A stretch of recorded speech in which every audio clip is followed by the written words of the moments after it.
Alright friend, how are you all? Alright जी, आज हम लोग जो बात करेंगे that is about how we can reduce our weight during staying in a kitchen and how we can activate ourself. तो किस तरीके से हम लोग एक तो अपने वेट को कंट्रोल कर सकते हैं, क्योंकि ज्यादातर फीमेल्स की या जो मेल शेफ है उनकी मेरे पास रिक्वेस्ट आती है कि वो ज्यादा टाइम अपना टाइम जो है वो किचन में गुजारते हैं, तो वहां पर वो किस तरीके से अपने लिए अपने वेट के लिए अपने आप को एक्टिवेट रखने के लिए काम कर सकते हैं। तो यहाँ पे मैं आपको 3 से 4 ऐसे पॉजिटिव बताता हूँ। इसकी कंप्लीट वीडियो आपको YouTube channel yoga with KG पे मिल जाएगी।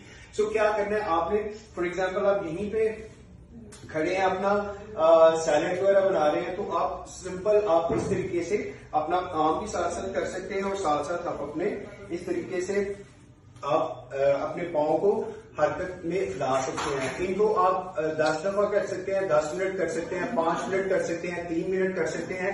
अपनी कैपेसिटी के मुताबिक आप इसको